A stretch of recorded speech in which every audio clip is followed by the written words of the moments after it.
Assalamualaikum warahmatullahi wabarakatuh.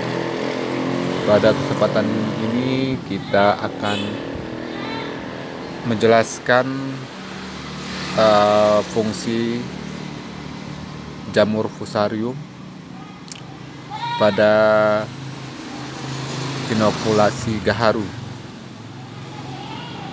Ini contoh tanaman pisang yang terkena layu fusarium. Gejalanya seperti ini. Biasanya tanaman pisang yang terserang layu fusarium itu bisa kita lihat dari gejala seperti ini. Daunnya menguning. Ini biasa layu mulai dari pucuk dan daun-daunnya sudah mulai menguning seperti ini. Ini gejala yang tampak pada tanaman pisang yang terserang layu fusarium atau jamur fusarium. Nah, jamur fusarium itu nantinya bisa kita manfaatkan untuk pembuatan inokulan gaharu, untuk inokulasi pohon gaharu supaya terbentuk gubal pada batang gaharu. Nah, sebagaimana kita ketahui bahwa gubal pada batang pohon gaharu itu terbentuk akibat respon pohon gaharu terhadap penyakit yang dibawa atau yang disebabkan oleh jamur fusarium pada tanaman gaharu. Nah, sehingga tanaman gaharu merespon atau melawan penyakit sehingga terbentuklah resin gubal pada tanaman gaharu tersebut. Nah, sebagaimana yang kita ketahui dari beberapa penelitian bahwa tidak hanya jamur fusarium yang bisa membentuk gubal pada tanaman gaharu. Banyak mikroorganisme yang bisa membentuk gubal pada tanaman gaharu. Namun dari beberapa penelitian yang lebih efektif atau yang lebih baik untuk digunakan sebagai inokulan pada gaharu yaitu berupa jamur fusarium. Nah, jamur fusarium itu sendiri ada beberapa spesies atau jenis. Pada umumnya bisa digunakan untuk proses inokulasi pada tanaman gaharu tersebut.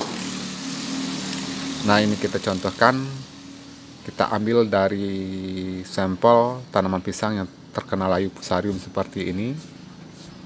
Anda bisa lihat di lapangan gejala-gejala seperti video ini. Layu seperti daunnya mulai dari pucuk, itu menunjukkan layu fusarium. Biasanya sebelum tanaman itu berbuah sudah menunjukkan gejala. Seperti ini, layu kuning. Nah, biasanya akan menyebar ke beberapa tanaman pisang lainnya. Anda bisa mendapatkan sampel jamur fusarium dari tanaman pisang seperti ini. Jika Anda sulit mendapatkan induk dari jamur fusarium dari beberapa laboratorium, itu sebaiknya direkomendasikan. Namun kita bisa bikin sendiri dengan cara-cara yang sudah kami upload di video-video sebelumnya. Silahkan lihat di budidaya gaharu, di playlist budidaya gaharu video-video kami ada tentang cara-cara membuat inokulan untuk gaharu ini dari fusarium, dari jamur fusarium dari tanaman pisang. Nah, ini nanti kita akan ambil sampelnya dari batang pisang ini yang terkena layu fusarium. Dengan cara kita mengupas dulu tanaman pisang, batang pisangnya akan terlihat di dalam bagian dalam batang pisang ini nanti. Coba kita kupas, nanti akan terlihat di bagian dalamnya, bagian batang dalamnya itu berwarna coklat kecoklatan. Itu tandanya, gejalanya jamur fusarium telah menyerang tanaman pisang tersebut. Nah, dari batang ini akan kita ambil sampel.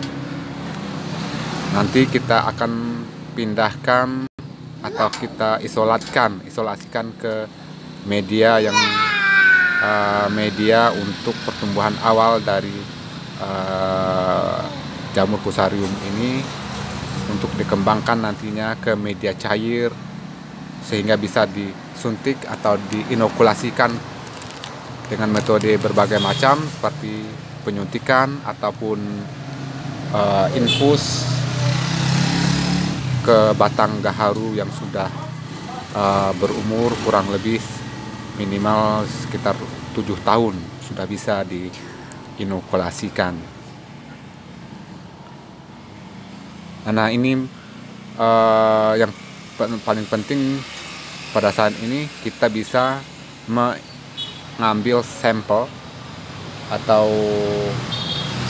untuk membuat inokulan gaharu itu sendiri berupa jamur fusarium yang menyerang tanaman pisang.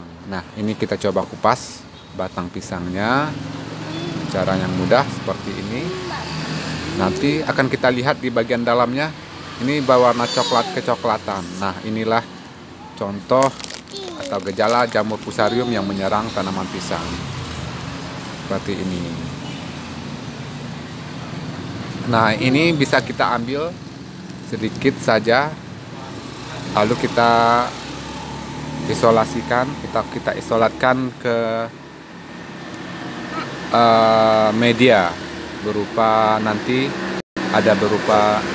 nasi atau beras, nasi yang sudah dimasak jadi beras. Kemudian kita biarkan selama 7 hari sehingga jamur fusariumnya akan berkembang di minyak nasi. Nah, jamur fusarium itulah yang tumbuh di nasi itulah nantinya kita kembangkan di media cair melalui fermentasi aerob.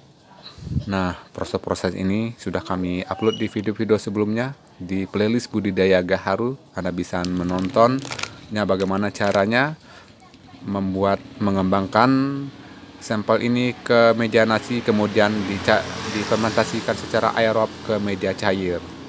Silakan menonton di video-video kami sebelumnya. Terima kasih. Assalamualaikum warahmatullahi wabarakatuh.